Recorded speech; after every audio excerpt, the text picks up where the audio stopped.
Assalamualaikum warahmatullahi wabarakatuh. Alhamdulillahi rabbil alamin. Wassalatu wassalamu ala asyrafil anbiya'i wal mursalin wa ala alihi wa sahbihi wa man tabi'ahum bi ihsanin ila yaumiddin. Amma ba'd. Pemirsa yang dimuliakan Allah Subhanahu wa taala. Ketemu lagi dalam acara Karamah kajian Ramadan di rumah aja. Semoga kajian ini memberikan pencerahan kepada kita semua, sekaligus menambah wawasan kita dalam keislaman. Kemarin kita telah membahas satu permasalahan yang penting berkaitan dengan zikrullah, bukan hanya dengan asma Allah saja, tapi lebih dari itu. Dan kita telah menyebutkan bahwa zikir kepada Allah Subhanahu wa taala terbagi atas dua macam.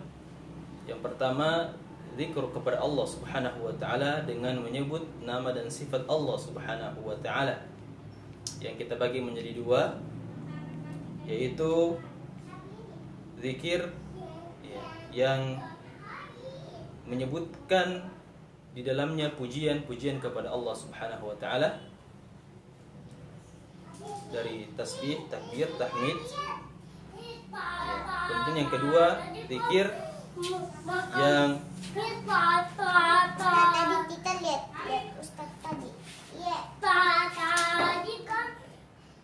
Yang kedua adalah zikir yang di dalamnya terdapat pujian kepada Allah Subhanahu wa taala yang mengabarkan tentang nama dan sifat Allah Subhanahu wa taala. Ya.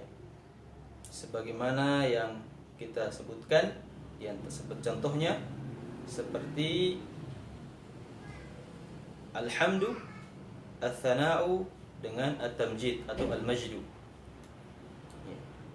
yaitu pujian kepada Allah Subhanahu wa taala dengan hukum-hukum atau yang melekat, ya, berita yang melekat dengan berita yang melekat tentang nama, ya, dan sifat Allah Subhanahu wa taala, bahwasanya dia, ya, mendengarkan hambanya, ya, dia melihat gerakan hambanya, ya, dan tidak ada yang tersembunyi dari Allah Subhanahu wa taala. Dia Rahman, Dia Rahim, ya, dan Dia Maha berkuasa atas segala sesuatu, ya, wa huwa ala kulli syai'in qadir. Yaitu jenis yang kedua dari pembagian yang pertama. Ya, adapun, ya, jenis yang kedua, ya, dari zikir itu ialah mengingat Allah Subhanahu wa taala, ya, bahwa Dialah Rabb yang melarang dan memerintahkan. Dialah Rabb yang melarang dan memerintahkan. Dan ini juga terbagi dua. Zikir yang pertama bahwa mengingat Allah Subhanahu wa taala, bahwa Dialah Allah Subhanahu wa taala yang mengabarkan tentang perintah larangan, ya, mengabarkan halal haram, ya, mengabarkan tentang, ya, mana yang boleh, mana yang tidak boleh, mengabarkan tentang apa yang Dia ridhoinya dan apa yang Ia benci. Ini jenis yang pertama dari yang kedua, dari yang kedua. Ya. Yang kedua, ya, ialah zikir kepada Allah Subhanahu wa taala, ya, untuk bersegera menjalankan perintah-perintahnya, ya, dan bersegera untuk menjauhi larangan-larangan Allah Subhanahu wa taala. Karena itu zikir, ya, yang dipilih oleh ulama kita yang menjadi sesuatu yang sangat utama ialah jenis yang kedua, ya. Karena jenis yang kedua, seorang hamba Allah Subhanahu wa taala mengingat Allah Subhanahu wa taala hanya sekedar di lisannya saja dengan menyebut, ya, nama dan sifatnya. Ya, subhanallah, alhamdulillah, Allahu akbar, la ilaha illallah, la haula wala quwwata illa billah. dan seterusnya dari pujian-pujian kepada Allah Subhanahu wa taala. Sedangkan jenis yang kedua, lebih dari sekedar itu. Hamba Allah ketika mendengarkan perintahnya, ketika mendengar bahwa Allah memuji, mendengar ketika Allah itu melarang, dan ada kemurkaan di dalam larangan yang ketika dilakukan oleh hamba.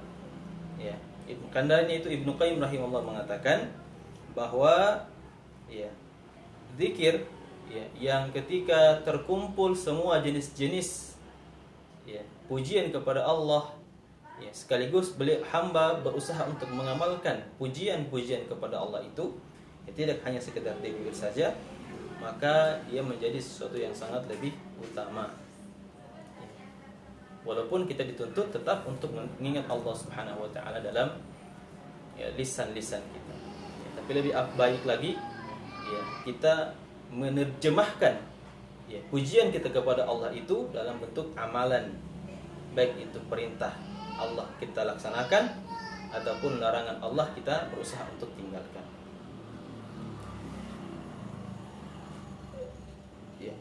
Mohon maaf, perintah yang berusaha untuk kita laksanakan dan sedangkan larangan yang kita tinggalkan. Kecuali orang yang susah atau yang sudah mendarah daging maksiat, maka dia butuh untuk usaha meninggalkannya. Hari ini kita akan membahas berkaitan dengan urgensi mengilmui nama dan sifat Allah Subhanahu wa taala dalam zikir.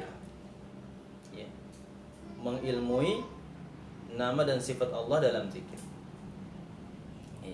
Seorang hamba Allah Subhanahu wa taala ketika ia berzikir, menyebut asma dan sifat Allah, nama dan sifat Allah Subhanahu wa taala, yang didasari dengan pemahaman yang lebih luas dan mendalam, maka zikir yang ia laksanakan akan lebih mudah untuk ia renungkan dan ia serap sampai ke dalam dirinya, sampai ke hatinya, sehingga zikir ini bermanfaat bagi dirinya lebih daripada sekedar seseorang hanya sekedar menghiasi bibirnya dengan pujian-pujian kepada Allah, walaupun itu baik, tapi lebih baik lagi ia meresapi nama-nama itu.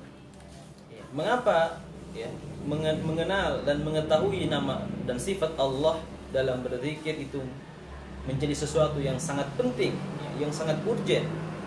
Yang pertama, bahwa mengilmui nama dan sifat Allah atau mengesahkan Allah Subhanahu wa taala, karena kita bicara ibadah maka nama dan sifat Allah harus kita esahkan. Mengesahkan nama Allah Subhanahu wa taala merupakan salah satu ilmu yang sangat mulia dan yang sangat utama untuk diketahui oleh seorang hamba, karena kedudukannya yang sangat tinggi di sisi Allah Subhanahu wa taala. Karena itu dikatakan syarafil ilmu wa fadlihi bi syarafil ma'lum. Syaraful ilmi wa fadluhu bi syarafi al-ma'lum. Kemuliaan ilmu dan keutamaannya itu diukur dengan sesuatu yang ia ketahui. Sehingga seseorang bisa diukur dan dibedakan oleh Allah Subhanahu wa taala, orang yang memiliki kelebihan pengetahuan akan diangkat derajatnya oleh Allah Subhanahu wa taala lebih tinggi lagi